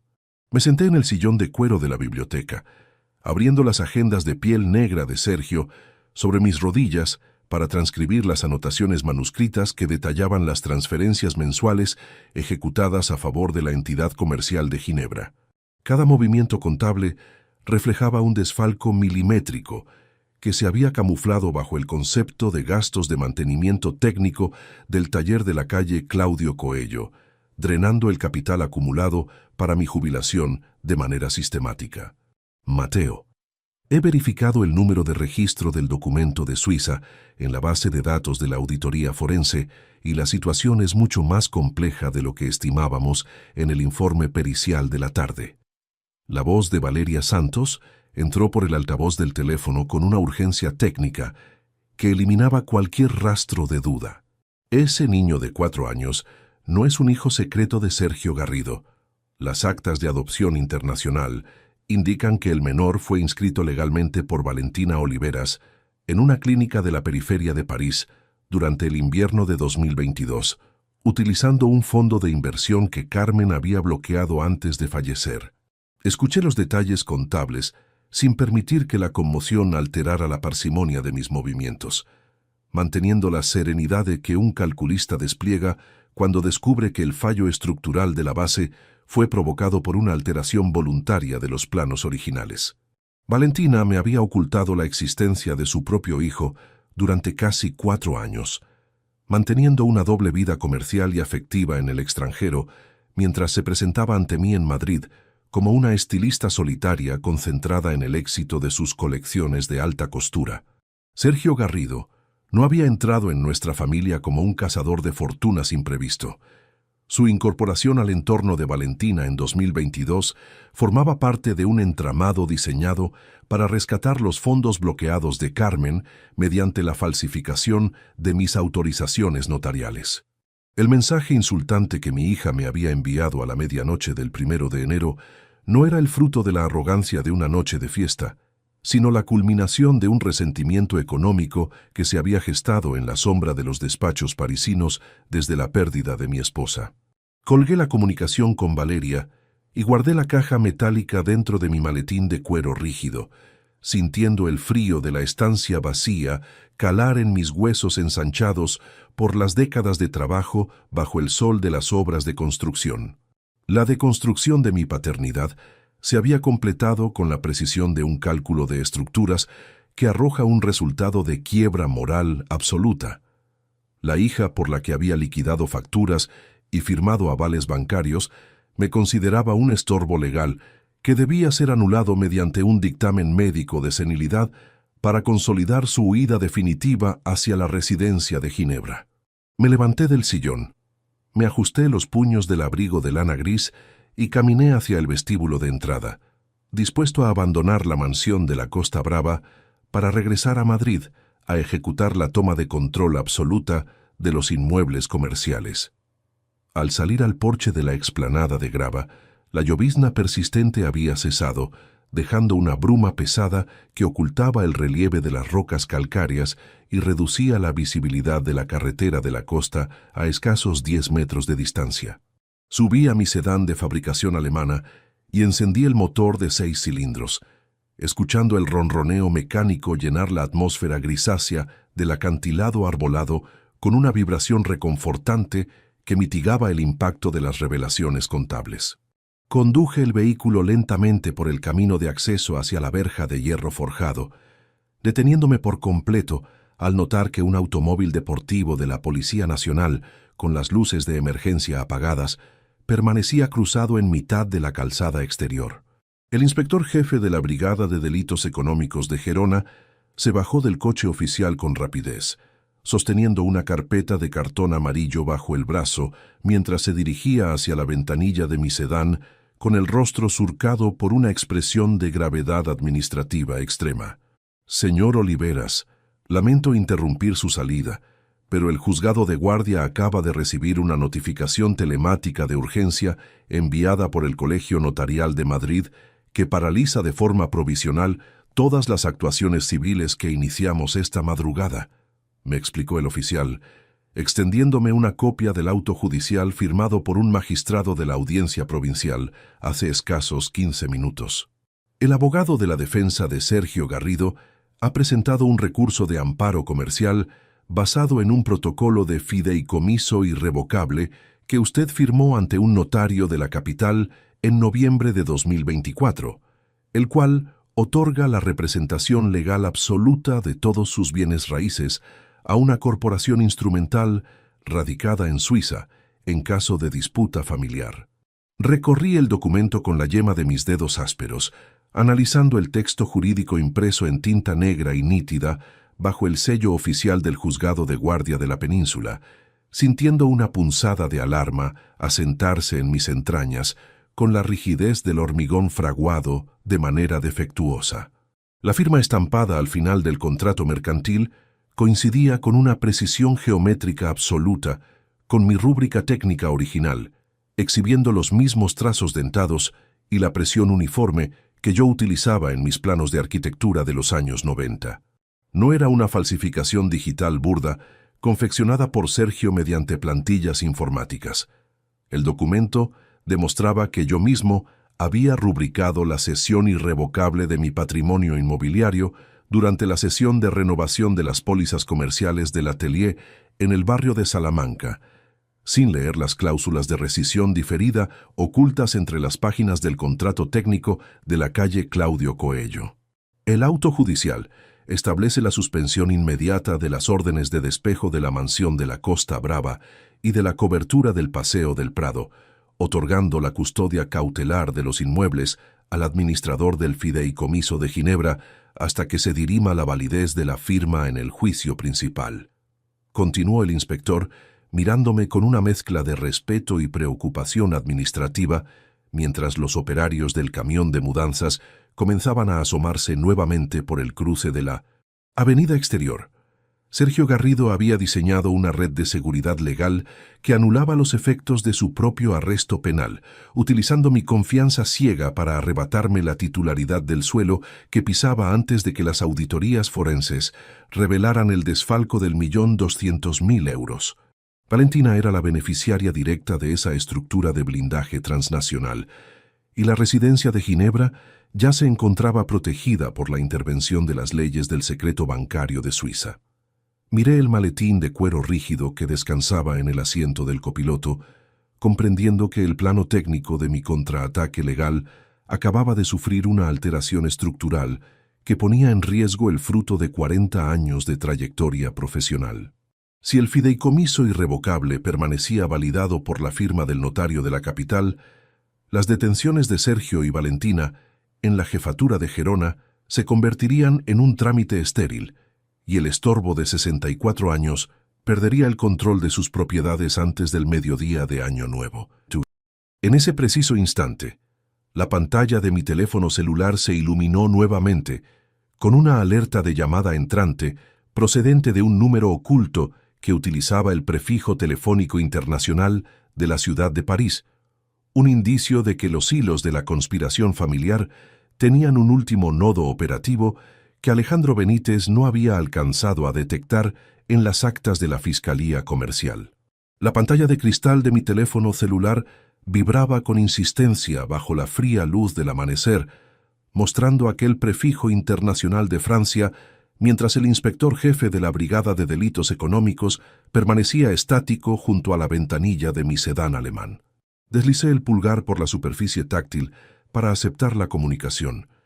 pegando el auricular a mi oído sin emitir un solo sonido, permitiendo que la densa bruma del acantilado mediterráneo envolviera los contornos del vehículo. Señor Mateo Oliveras, sé perfectamente que la Guardia Civil ha intervenido las oficinas de Gerona, pero le aconsejo que escuche los términos de este acuerdo comercial antes de que decida impugnar el fideicomiso irrevocable de Ginebra. La voz al otro lado de la línea se expresó en un español fluido, aunque arrastraba un marcado acento parisino que delataba una frialdad corporativa absoluta.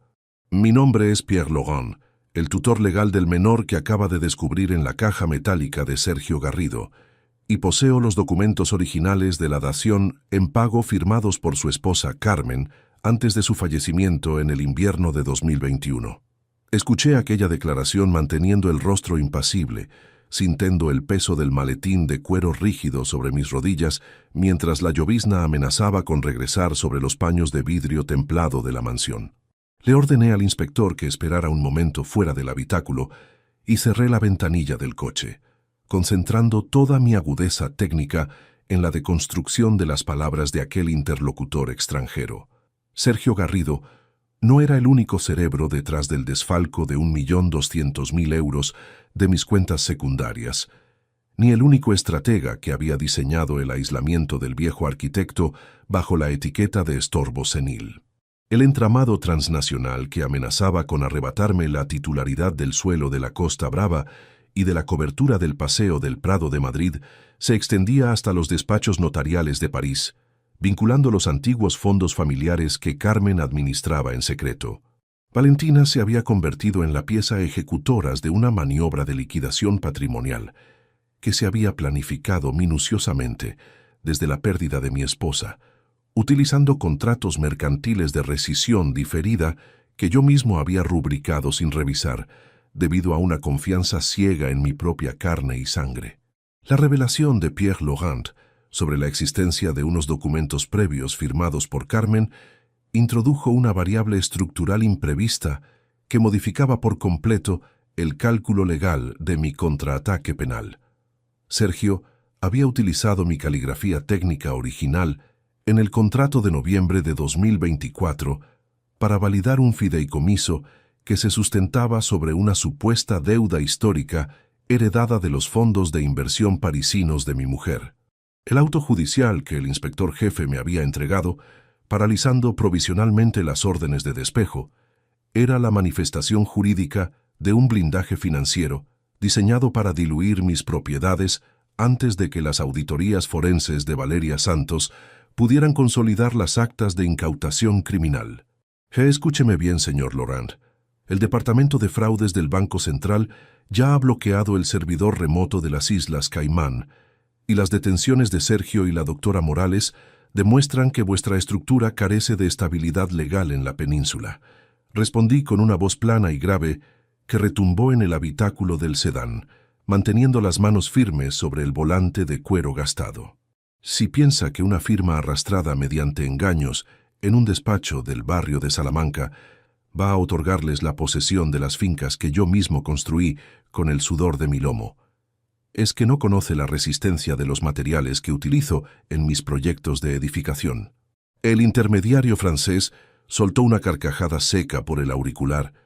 un sonido despectivo que confirmó que la trama comercial poseía ramificaciones institucionales que superaban la competencia de la comisaría local de Gerona. Su optimismo técnico es admirable, arquitecto Oliveras,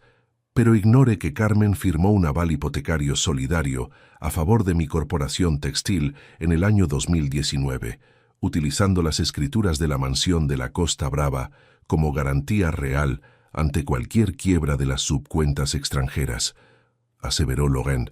escuchándose el murmullo de los teletipos bursátiles al fondo de su comunicación desde la capital francesa. Valentina Oliveras no solo inscribió al menor bajo mi tutela legal en París, sino que ratificó la validez de ese gravamen inmobiliario el pasado mes de noviembre, convirtiendo el fideicomiso de Ginebra en un instrumento de ejecución coactiva inatacable por la jurisdicción ordinaria española. Si usted intenta presentarse el martes ante el juzgado de primera instancia de Madrid para revocar los poderes de Sergio, los documentos de la deuda de Carmen se harán públicos, destruyendo la reputación póstuma de la mujer con la que compartió 35 años de matrimonio.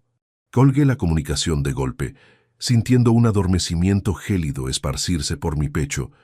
mientras abría la carpeta de cartón amarillo que el inspector jefe me había facilitado a través de la ventanilla entreabierta del vehículo. Recorrí con la yema de mis dedos ásperos las copas de los contratos adjuntos al recurso de amparo comercial, analizando las cláusulas de dación diferida que vinculaban el nombre de Carmen a las entidades instrumentales de las Bahamas. Los trazos de la rúbrica de mi difunta esposa exhibían la misma presión uniforme y la caligrafía esbelta que adornaba las cartas de amor que guardaba en el cajón de caoba de mi escritorio de Madrid, eliminando cualquier posibilidad de que se tratara de una falsificación digital burda confeccionada por Sergio. Carmen había ocultado un pasivo financiero de dimensiones colosales para sostener los primeros fracasos de los negocios de moda de Valentina en Francia, una debilidad materna que Sergio había descubierto y utilizado como el cimiento definitivo para articular el expolio absoluto de mi patrimonio inmobiliario. Me bajé del sedán con una parsimonia absoluta, clavando la mirada en los operarios del camión de mudanzas que permanecían estacionados en el arcén exterior, esperando la resolución del conflicto de propiedad para reiniciar el vaciado de los enseres de la finca. Inspector, necesito que su brigada mantenga la custodia cautelar de la verja de entrada durante las próximas 24 horas, alegando un riesgo de destrucción de evidencias digitales relacionadas con el servidor de Ginebra. Le indiqué al oficial, extendiéndole el manuscrito de papel encerado que contenía los esquemas de las deudas de apuestas del sur de Francia. El policía asintió con gravedad administrativa, comprendiendo que el auto de la audiencia provincial dejaba un vacío legal provisional que permitía retrasar la entrega de las llaves a los administradores suizos hasta la apertura de los tribunales comerciales el lunes por la mañana. Subí de regreso a mi coche y puse la marcha en dirección al sur, abandonando los acantilados arbolados de la Costa Brava para emprender una nueva y frenética traición de conducción por la autopista del norte hacia la capital del país. La llovizna persistente regresó con fuerza, transformando el paisaje de pinos y rocas calcáreas en una sucesión de formas borrosas que pasaban de largo mientras el motor de 6 cilindros ronroneaba con una vibración constante en el tablero. Mi mente operaba con la lucidez gélida de un director de obra que descubre una filtración de agua subterránea que amenaza con socavar la zapata principal de una torre. La deconstrucción de mi paternidad se había transformado en una batalla por salvar la memoria de Carmen y la dignidad de un apellido que Sergio y Valentina pretendían sepultar bajo el fango del fraude transnacional. Llegué al Paseo de la Castellana de Madrid a las 5 de la tarde de aquel 1 de enero. Encontrando la gran avenida sumida en el silencio de una festividad que expiraba entre las luces navideñas parpadeantes y los barrenderos que retiraban los restos del cotillón de las aceras húmedas. Me estacioné frente al edificio señorial de mi cobertura y subí en el ascensor de madera tallada directo a mi estudio privado, abriendo las puertas con la urgencia técnica de quien necesita verificar un dato estructural antes de que el colapso de la estructura sea irreversible. El olor a papel viejo y a cera de limón de la biblioteca me recibió con una familiaridad reconfortante que contrastaba con la enrarecida atmósfera de las dependencias policiales de Gerona. Fui directo al mueble archivador de seguridad de la esquina, introduciendo la combinación mecánica para extraer las cajas de correspondencia privada que Carmen había conservado en el fondo del compartimento acorazado desde los años 90.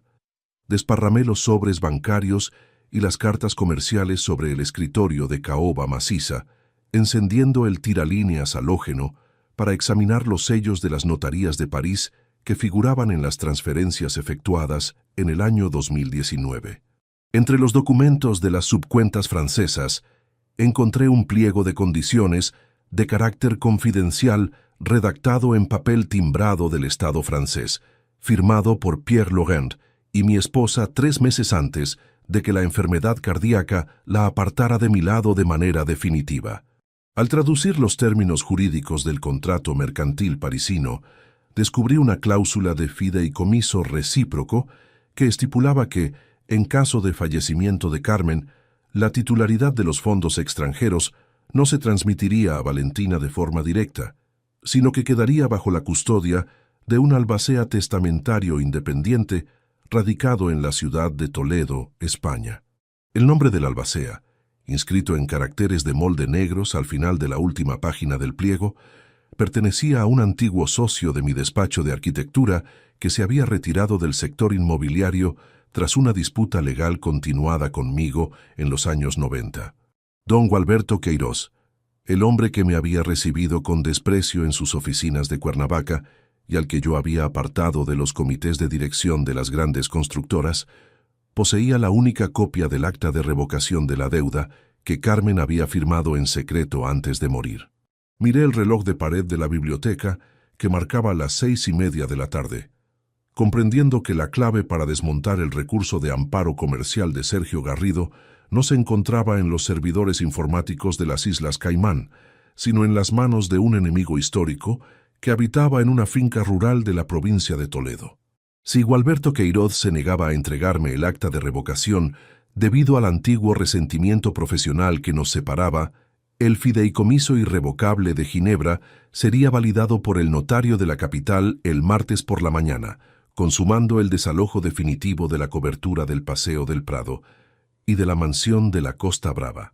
Tomé el pliego de condiciones de París, lo introduje dentro de mi maletín de cuero rígido junto a la póliza de seguro de 3 millones de euros, y salí de la vivienda sin apagar las luces del estudio, dispuesto a conducir hacia la llanura toledana bajo la oscuridad de la noche de Año Nuevo, para encarar el fantasma de mi pasado empresarial antes de que el reloj de los juzgados comerciales marcara el inicio del mediodía. Conduje mi sedán alemán por la autovía del sur, dejando atrás las luces de la periferia madrileña para internarme en un paisaje de campos de olivos y rastrojos secos que se extendía bajo un cielo negro desprovisto de estrellas. Las manos me apretaban el volante con una intensidad que hacía crujir el cuero gastado, mientras la vibración del motor de 6 cilindros me recordaba que las decisiones definitivas se toman cuando el terreno se ha vuelto completamente hostil. Al aproximarme al pueblo de Torrijos, tomé el desvío hacia una carretera de tercer orden que conducía a la antigua dehesa arbolada donde Gualberto Queiroz mantenía su residencia de retiro, una edificación de muros de piedra tosca y portalones de madera de encina que se alzaba en mitad de una loma desierta. Detuve el vehículo frente al portón de hierro de la entrada de la finca rústica, apagando el motor para escuchar el silbido del viento de la meseta golpear los cables de alta tensión de la calzada exterior. En ese preciso instante, los faros de un coche todoterreno de color blanco se encendieron de golpe en el camino interior de la dehesa, avanzando a gran velocidad hacia mi posición con las luces largas activadas, cegando por completo mi visibilidad a través del parabrisas cubierto por la bruma de la noche toledana. El fogonazo de las luces largas del todoterreno blanco se extinguió de golpe, dejando paso al chirrido de los frenos sobre la grava suelta y al sonido áspero de una portezuela metálica al abrirse en mitad de la noche toledana. Don Gualberto Queiroz se bajó do vehículo sosteniendo una linterna de gran alcance, con el cuerpo protegido por un chaquetón de caza verde y una expresión de hostilidad comercial que el paso de los años no había logrado suavizar en su rostro de 72 años. «Llevas 30 años fuera de mi propiedad, Mateo Oliveras, y la última vez que cruzamos palabra en los comités de dirección de Madrid, juraste que preferirías ver tus cimientos demolidos antes que solicitar mi ayuda». Su voz barítona, ronca por el tabaco y el frío de la meseta,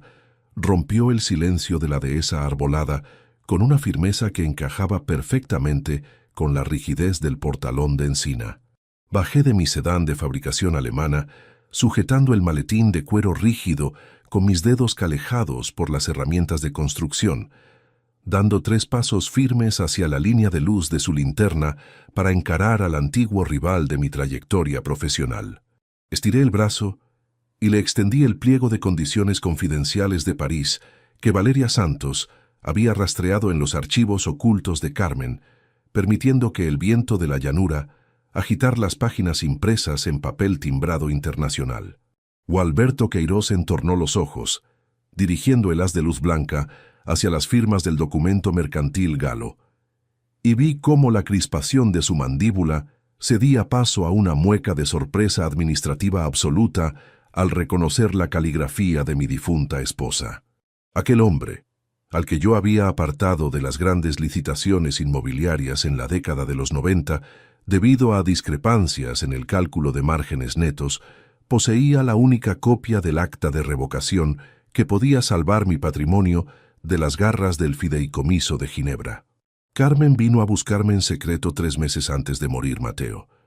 porque sabía perfectamente que tu confianza ciega en Valentina terminaría entregando el piso del Paseo del Prado y la finca de la Costa Brava a los acreedores de Sergio Garrido. Continuó Gualberto, bajando la linterna mientras me hacía una seña con la cabeza para que lo siguiera hacia el porche de piedra tosca de su residencia rural. Entramos en un salón rústico que olía a leña de encina quemada, a resina de pino y al cuero de los arreos de montar que decoraban las paredes de mampostería antigua. El antiguo socio de mi despacho caminó hacia un vargueño de madera de nogal del siglo XVIII, introdujo una llave de bronce en la cerradura principal y extrajo un sobre de cartón lacrado con el sello del Colegio Notarial de Toledo. El documento que Gualberto Queiroz depositó sobre la mesa de madera maciza era el acta original de extinción de la deuda solidaria de Carmen, firmada por Pierre Laurent en París en el invierno de 2021, un registro legal que Sergio había ocultado deliberadamente en el servidor del atelier para poder articular la dación en pago fraudulenta. Con esa acta de revocación en mi poder, el recurso de amparo comercial que la defensa de mi yerno había presentado ante la audiencia provincial carecía por completo de sustento jurídico,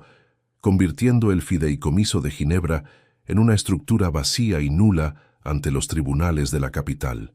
Miré a Gualberto a los ojos, reconociendo la nobleza de un enemigo de la vieja escuela que prefería defender la verdad técnica antes que cobrarse un antiguo resentimiento profesional sobre las ruinas de mi hogar familiar. Quédate con el acta, Mateo.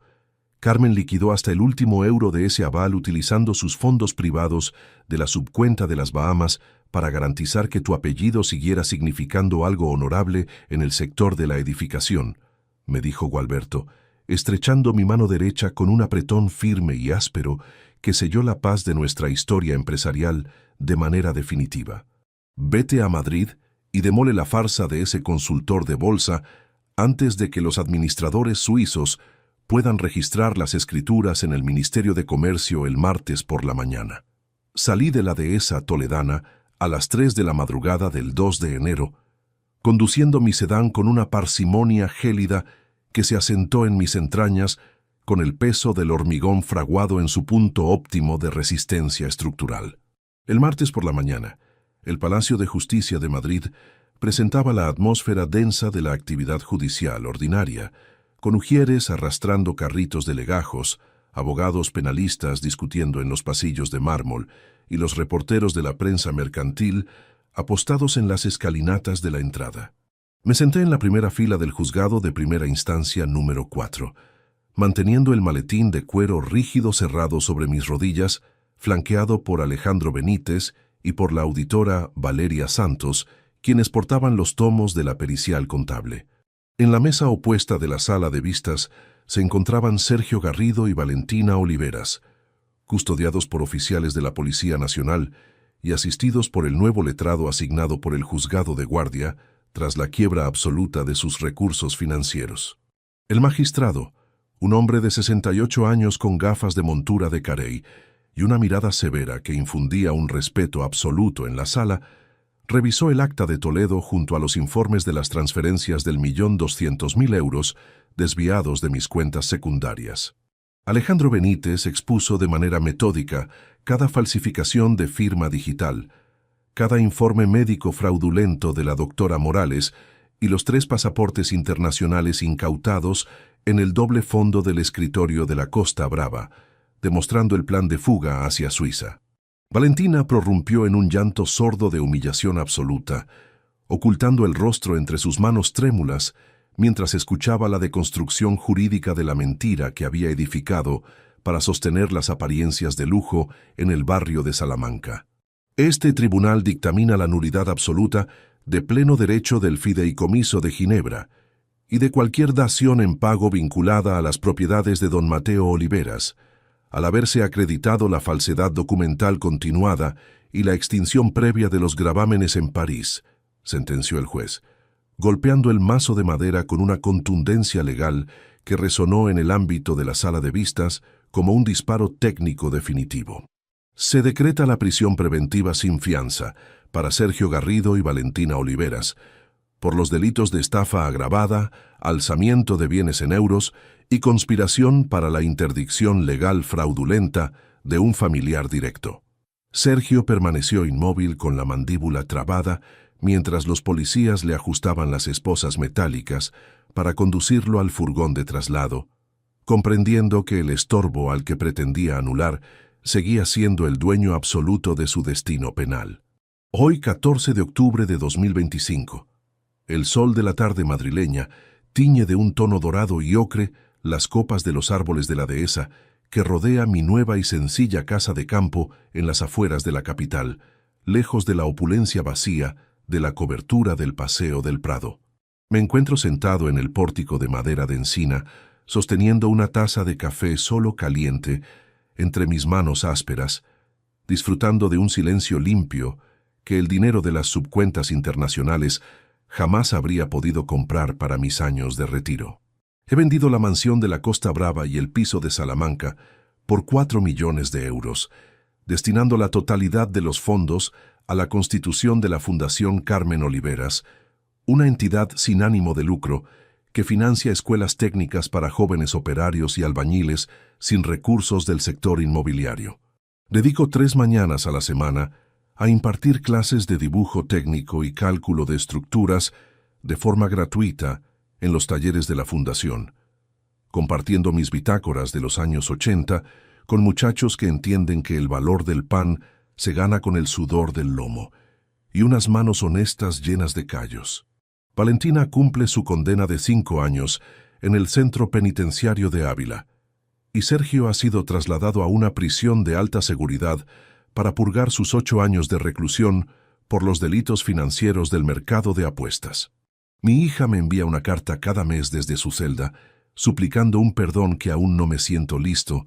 para otorgar de forma completa, porque la doctora Elena Morales me enseñó en las sesiones de terapia que marcar límites infranqueables también forma parte de la sanación de un padre traicionado. Giro la cabeza lentamente hacia el camino de entrada de la finca rústica al escuchar el motor de un vehículo utilitario detenerse junto a la valla de madera de la huerta de olivos, rompiendo la armonía de la tarde de otoño.